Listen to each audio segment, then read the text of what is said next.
కన్నా ఇప్పుడు అక్కడున్న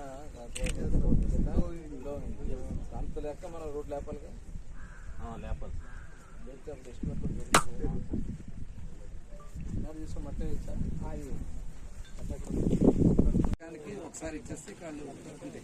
ఇక్కడ మీరు అమ్మేసి వెళ్ళిపోయినా ఇంక మీకు ఎక్కడ రాదు. అంటే క్యాన్సిల్ చేసి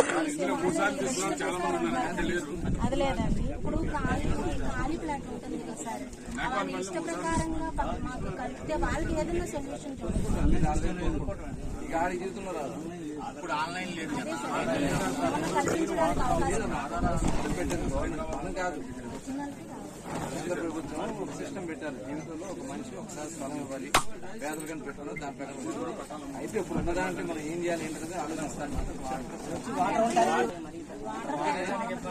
మెయిన్ రోడ్ ఒకటి పెడుతున్నాము. మెయిన్ రోడ్ 2 కిలోమీటర్లు అది బెటరా లేకపోతే ఇప్పుడు ఇంటర్నల్ వాటర్ పైప్ ఫార్మేషన్ మట్టి ఎక్కడ ఉంది?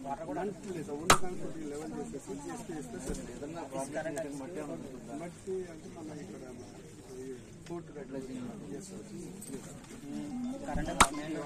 కార్పొరేషన్ సంబంధించి హౌసింగ్ స్కీమ్ కింద కరగ్రహారంలో ఏరియాని ఎంపిక చేయడం జరిగింది.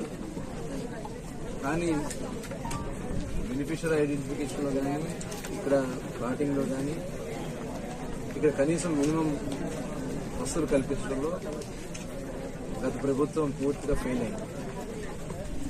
దాదాపు మనిషి లోతు టౌన్లో ఉన్నాయి.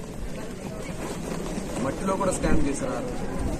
ఈ ప్రాంతంలో ఎన్ఆర్జీఎస్ కింద మట్టి తోలకు అని చెప్పి సముద్ర తీరంలో ఉన్నటువంటి మట్టి అంతా తీసుకొచ్చి ఇక్కడ పోసి బిల్లులు చేసుకున్నారు తప్ప ఎందుకు నిరుపయోగంగా చేశారు. తక్కువ మట్టి తోలి ఎక్కువ బిల్లులు చేసుకున్నారు. ఆల్రెడీ దాని మీద ఎంక్వైరీ కూడా జరుగుతూ ఉంది.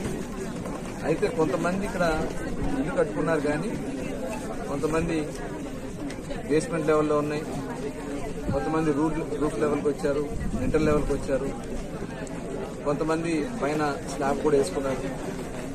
అవన్నీ కూడా చాలా తక్కువ నెంబర్స్ ఉన్నారు. అంటే కంప్లీట్ అయింది కేవలం 804 15,999 ఫ్లాట్లకు గాను కేవలం కంప్లీట్ అయిన 800.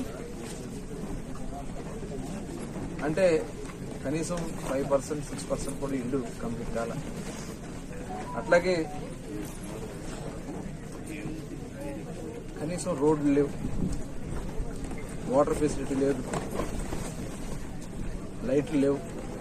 ఇక్కడ కేవలం ఇప్పుడు మేము డీ బ్లాక్ రావడం జరిగింది. ఈ డీ బ్లాక్ లో దగ్గర 927 ఫ్లాట్స్ కి కేవలం 74 కంప్లీట్. 74 కంప్లీట్ చూపిస్తున్నారు కానీ కేవలం ఇక్కడ ఉండేది 16 మంది మాత్రమే. అంటే చాలా నిర్లక్ష్యం కాబట్టి ఖచ్చితంగా దీని మీద దృష్టి పెట్టడానికి